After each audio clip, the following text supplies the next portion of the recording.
Olá, muito boa noite a você. Eu sou Adalberto Piotto e seja bem-vindo ao Cenário Econômico pela TV Brasil, diretamente dos estúdios da B3, no centro da cidade de São Paulo.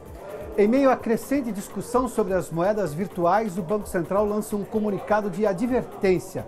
Comprar Bitcoin não é proibido, mas o risco é exclusivamente de quem compra e vende. E que operações com moedas convencionais para a compra de moedas virtuais não desobriga o comprador a seguir toda a legislação e pagamento de impostos. Todos os estados brasileiros tiveram queda do PIB no ano de 2015. Foi a primeira vez que isso aconteceu desde que o IBGE começou a medição do desempenho fiscal dos estados. Enfim, a Receita Federal libera para o saque o último lote do imposto de renda de 2017. O cenário econômico está no ar. Nós começamos o cenário econômico desta quinta-feira com uma notícia muito importante para todos nós, todos vocês que acompanham a TV Brasil. A TV Brasil será transmitida em alta definição nos próximos dias. Quem tem os detalhes é a Catiúcia Neri, em Brasília. Catiúcia, boa noite. Em alta definição agora, né? Seremos todos, já estamos em alta definição. Na verdade, as operadoras é que não estavam entregando nosso sinal. Boa noite, querida, bem-vinda.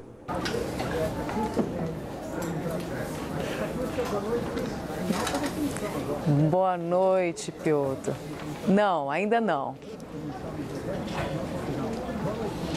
Boa noite, Piotto. Boa noite a todos, obrigada. E olha, eu vou explicar direitinho agora. Essa é uma notícia bastante importante para a TV Pública, para todos os telespectadores da TV Brasil. E o acordo para que a gente seja transmitido aí em alta definição, em HD, foi assinado hoje de manhã pelo presidente da EBC, Laerte Rimoli, pelo representante da NET, Fernando Magalhães, e também pelo ministro da Cultura, Sérgio Sá Leitão. O ministro, inclusive, ressaltou a importância de fazer essa parceria com a TV Brasil. E aí vem a explicação. Até o fim do mês, o nosso canal em HD vai estar ativo. E aí você vai poder acompanhar a nossa programação com muito mais qualidade, em alta definição. Cada lugar vai ter um número específico para o canal da TV Brasil. Aqui em Brasília vai ser o canal 516. No Rio, aí em São Paulo, Piotto, é o 518. E aí você que está em casa pode verificar na sua cidade o novo canal da TV Brasil, e eu repito, agora em HD. Com essa novidade, a TV Brasil espera crescer ainda mais em audiência, já que a NET tem 10 milhões de assinantes em todo o Brasil. E esse foi só o primeiro impacto da campanha Eu Quero a TV Brasil em HD, que começou em julho. Essa campanha continua porque a meta é que a TV Brasil seja transmitida em HD em todas as operadoras de TV por assinatura. Vamos agora acompanhar um trecho da entrevista do presidente da EBC, Laerte Rimoli, sobre essa novidade para os assinantes da NET de todo o Brasil. Com a NET entrando, que é a maior e tudo, naturalmente agora é um efeito manada. As demais entrarão e eu tenho certeza que essa é uma reivindicação da população brasileira. Então a pressão já existe e agora nós precisávamos só oficializar essa assinatura. Graças a essa intervenção do ministro Sérgio Sá Leitão é que foi possível entrar no HD. A TV Brasil agora em HD vai permitir que a gente faça mais parcerias no Brasil todo. Já são 34 televisões em rede conosco, mais de 700 repetidoras. Então o espectro do nosso trabalho já vai ampliar. Há um consenso de que os serviços públicos são de baixa qualidade e até antes da gente entrar em HD, isso acontecia realmente. Agora nós não devemos nada às TVs comerciais. Em 1º de dezembro, as pessoas já terão essa imagem limpa e boa do HD.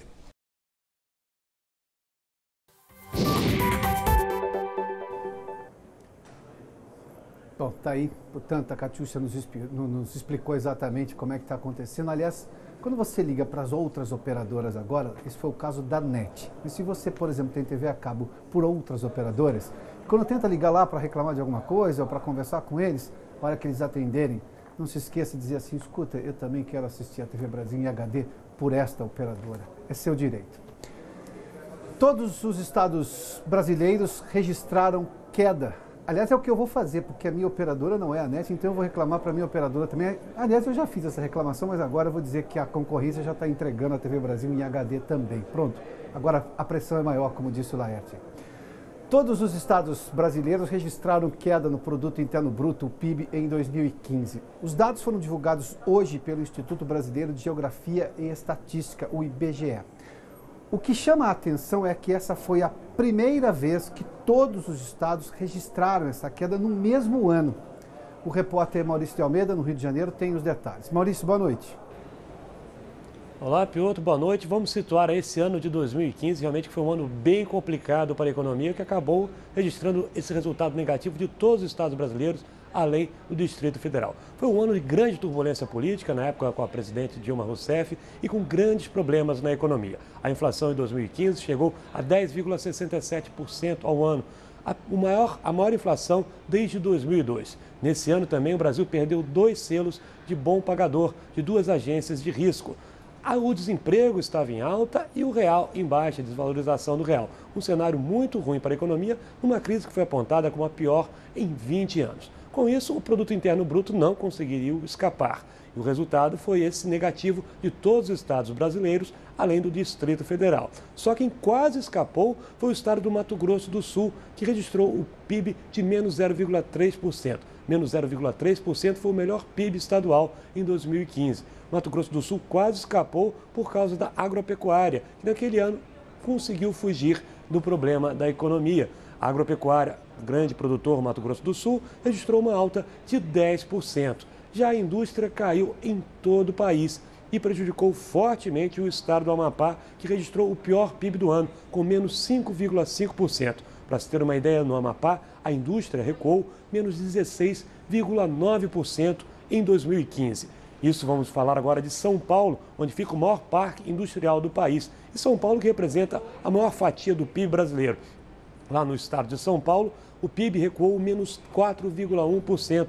Isso é muito grave para a economia, levando-se em conta que São Paulo representa 32,4% do PIB nacional. O segundo maior PIB do país, o Rio de Janeiro, também recuou menos 2,8%. O PIB no Rio não caiu tanto ainda em 2015, porque naquela época o petróleo ainda ajudava um pouco a economia fluminense, mas no ano passado o petróleo também foi para baixa e o Rio caiu ainda mais. Em Minas Gerais, o terceiro PIB brasileiro registrou uma queda de menos 4,3%, também por conta da queda da indústria. Naquela região da Grande Belo Horizonte, várias indústrias representaram uma grave queda em 2015. Os serviços também caiu em todo o país. 2015, um ano bem grave para a economia, mas ainda bem, Piotr, foi em 2015. 2017 o cenário já está se apresentando bem melhor, com o PIB recomeçando sua escalada de alta, Piotr.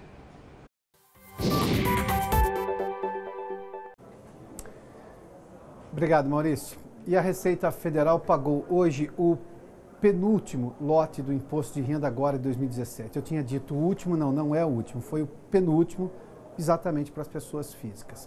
A Vanessa Casalino está conosco lá na redação da TV Brasil, aqui em São Paulo, e tem mais informações. Vanessa, bem-vinda, boa noite. Obrigada, Piotr. Boa noite a você, boa noite a todos. Este sexto lote inclui também restituições residuais de 2008 a 2016. Ao todo, mais de 2 bilhões 900 milhões de reais foram depositados para mais de 2 milhões e 400 mil contribuintes. Desse total, 107 milhões e 800 mil foram pagos a idosos e contribuintes com alguma deficiência física ou mental. Para saber se seu nome está na lista dos contemplados, basta acessar o site da Receita, www.fazenda.gov.br, ou ligar para o telefone 146. Já para saber se você está na malha fina, é só acessar o extrato do imposto de renda no site da Receita Federal, no chamado ECAC. Para isso, você vai precisar do código de acesso gerado na própria página da Receita Federal ou do certificado digital emitido pela autoridade habilitada. E vou repetir o site, é .receita.fazenda.gov.br, Piotr. E o Banco Central divulgou hoje um comunicado de alerta acerca das moedas virtuais. A Bitcoin é a mais importante, mais conhecida de todas. Hoje, só para você ter uma ideia, está cotada em 7.765 dólares. Uma alta no mercado hoje, esse mercado virtual, de 6,69%.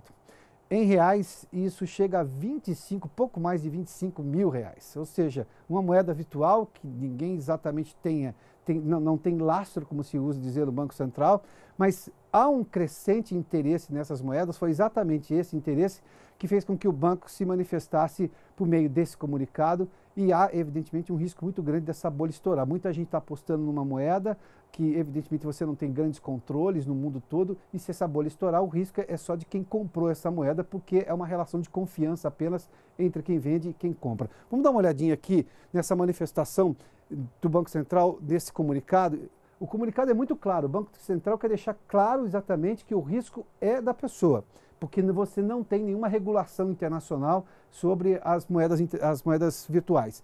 Ela alerta, por exemplo, que não são emitidas nem garantidas por qualquer autoridade monetária, tampouco são lastreadas em ativo, ou seja, em ativo real. Quando se compra, por exemplo, uma ação aqui de uma empresa na Bolsa, você está lastreado na lógica da empresa. A empresa existe, ela tem uma planta industrial, ela aplica em determinado setor da economia.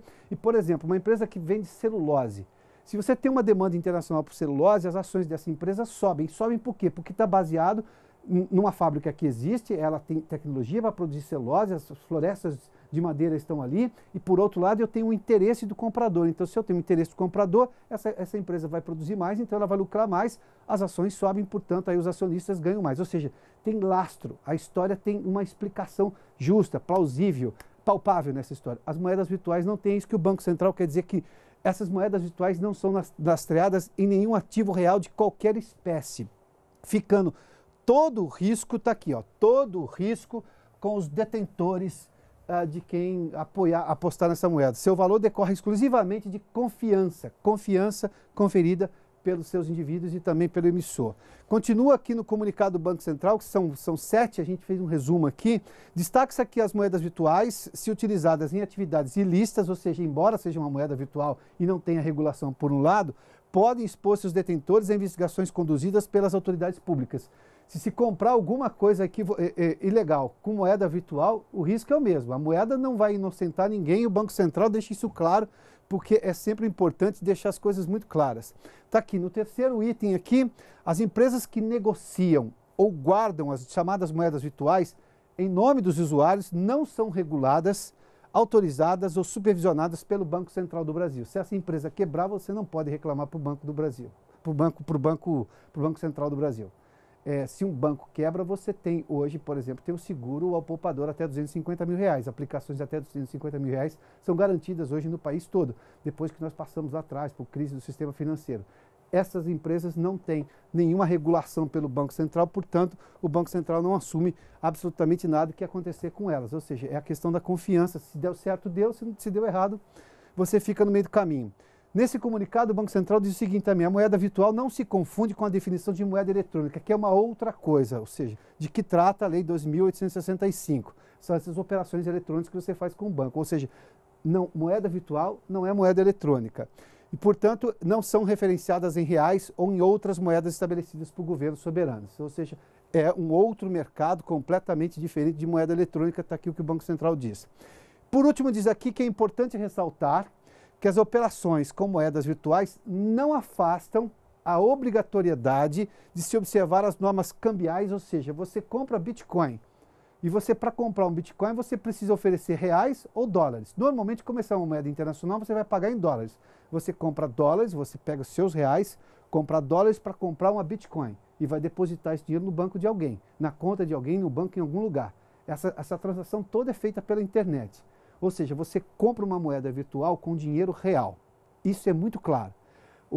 Por que as pessoas estão comprando moedas virtuais? Porque elas estão valorizando muito desse valor que eu disse agora há pouco, 7 mil e poucos dólares. Até outro dia era 4 mil dólares. Imagina uma valorização de quase 70%, 80% que teve nesses últimos tempos. Nada valoriza em 4 mil, 70%, 80% de uma forma tão, sem nenhuma explicação plausível, apenas pelo desejo de demanda que pode gerar a história da bolha estourar.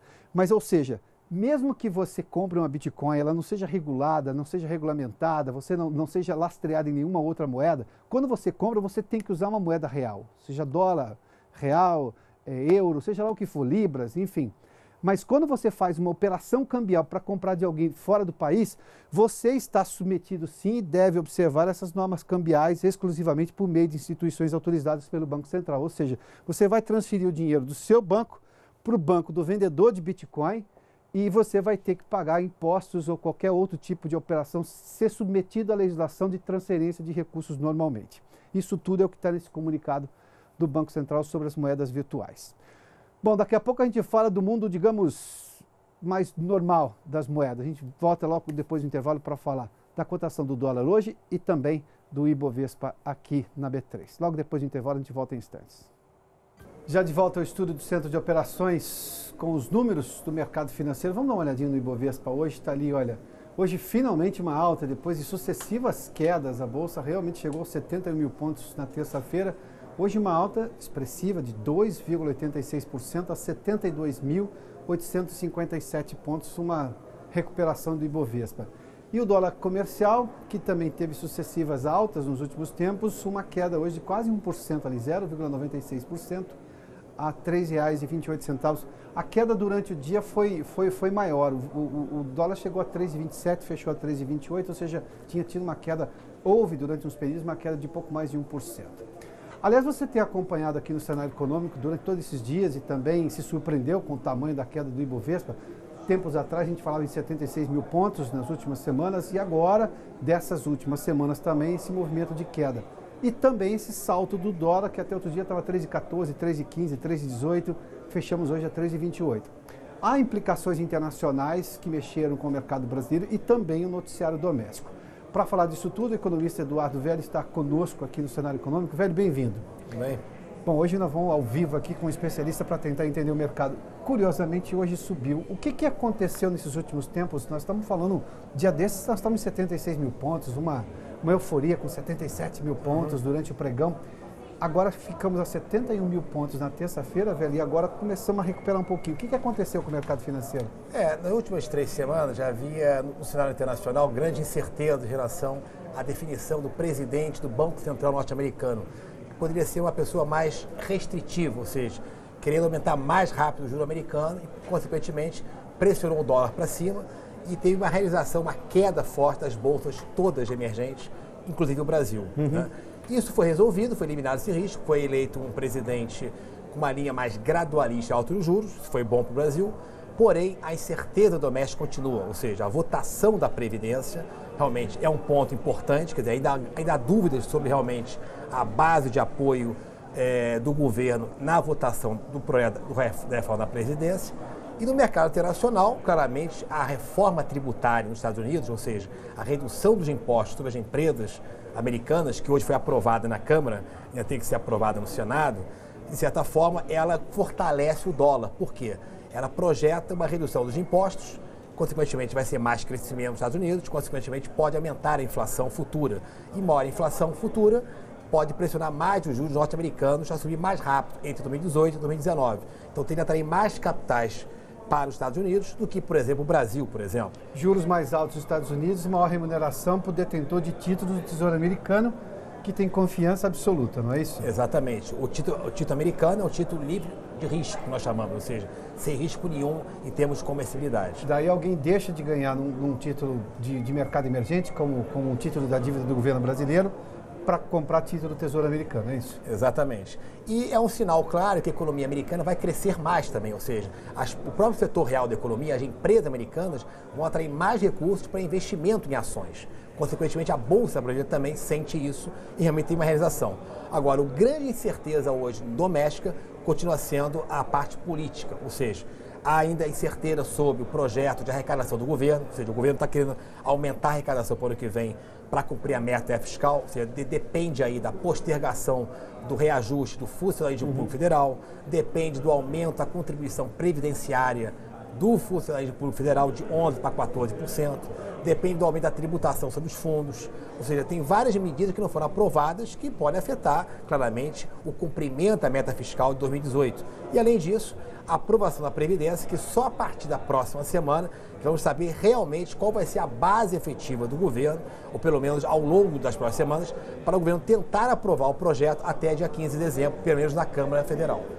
que é o peso, inclusive, dos aliados, sobretudo o PSDB, o quanto de voto tem ou não tem nessa reforma, não é? Teoricamente, o PSDB sempre foi a favor da reforma. Então, independentemente... Historicamente, inclusive. Exatamente, desde o início. Então, independentemente da saída do PSDB do governo, obviamente, a expectativa de todo o mercado financeiro é que a maior parte dos deputados votem a favor da reforma da Previdência, que vai ser muito baseada no aumento da idade mínima, essa mini reforma da Previdência. Então, consequentemente, ainda há uma possibilidade da Bolsa de subir ainda, recuperar aí os 77 mil pontos em função disso. Agora, obviamente, temos que olhar o campo positivo, ou seja, independentemente da reforma da Previdência agora no curtíssimo prazo, a inflação continua baixa. Hoje saíram os indicadores do IGP, do IPC da FIP, o IPCS estão saindo também. Os índices de preços de todo o consumidor estão indicando que a inflação média no último trimestre está sendo menor que do ano passado e a tendência para os próximos 12 meses é uma inflação abaixo da meta central em 2018. Ou seja, o Banco Central tem um espaço técnico de reduzir a taxa básica de juros até abaixo de 7% até março de 2018. Então, o cenário para a inflação está bem favorável. Mas a gente termina esse ano com 7%?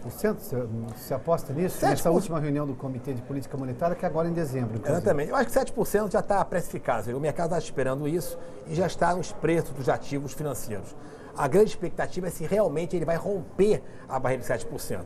Pelas nossas projeções no Banestes, a inflação do ano que vem, no máximo, mesmo que o juro caia para 6,5% até março, a inflação poderia chegar a 4,3%, ou seja, abaixo da meta central de 4,5%. Então, tecnicamente falando, há espaço para cair os juros no curto prazo.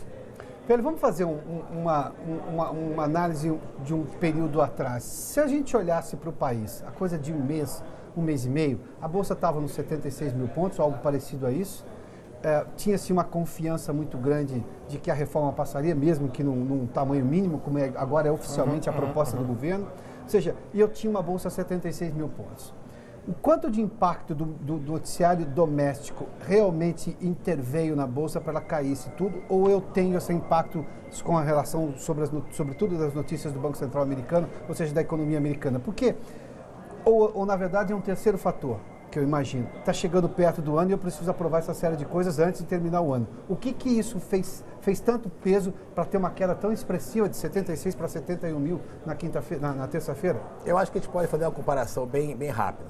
A Bolsa Brasileira chegou em 77, quase 78 mil pontos, há umas 2 semanas atrás. Em função das incertezas americanas que foram resolvidas. O presidente do FED, do Banco Norte-Americano, foi escolhido e é bem gradual, ou seja, o aumento de juros vai ser gradual. A inflação americana foi divulgada ontem, no feriado aqui no Brasil, mas lá fora teve mercado, ficou dentro do esperado, ou seja, a alta do juros vai ser gradual nos Estados Unidos. E a reforma tributária foi aprovada hoje na Câmara, lá nos Estados Unidos. Então, se a Bolsa hoje voltou para o nível de 72, 73 mil pontos e já chegou a 78 praticamente, podemos dizer que o fator doméstico, ou seja, a incerteza fiscal sobre a aprovação da Previdência, o aumento da arrecadação desse pacote que é muito puxado pela postergação do reajuste do funcionalismo e o aumento da contribuição previdenciária, teria aí uns 6 mil pontos que teria sido explicado por essa queda da Bolsa. Então, ou seja, o posicionamento do investidor está racional, ou seja, ele está cauteloso, houve uma zeragem de posições, ou seja, uma redução da posição da Bolsa brasileira, uma parte desse dinheiro foi para o dólar, né? Outra parte saiu também um pouco, mas o investidor estrangeiro, de certa forma, não teve uma queda no vácuo, ou seja, não teve uma queda robusta que rompeu a barreira dos 70 mil pontos. Então, acredito que se a reforma previdência for aprovada e parte desse pacote de arrecadação for aprovado nas próximas semanas, a Bolsa brasileira tende a voltar aos níveis de 77, 78 mil pontos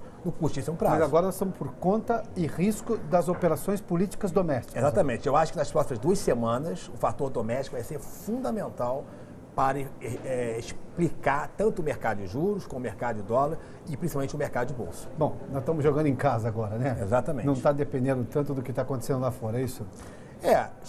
Temos que olhar claramente sempre para fora. Óbvio. China, zona do euro, mas a economia mundial está crescendo. A queda do petróleo interveio diretamente na cotação da Petrobras. Exatamente, né? Tem um efeito claro. Mas eu acho que, de uma forma geral, nas próximas 2, 3 semanas, o peso do cenário doméstico, ou seja, da votação da Previdência e da votação do pacote de arrecadação, vão predominar sobre o fator internacional, eu acho. Velho, obrigado. Eduardo Velho, economista do Banestes, conversou conosco. O cenário econômico fica por aqui. Obrigado pela sua companhia, pela audiência. Boa noite. Até Até amanhã, em sexta-feira, nós estaremos aqui.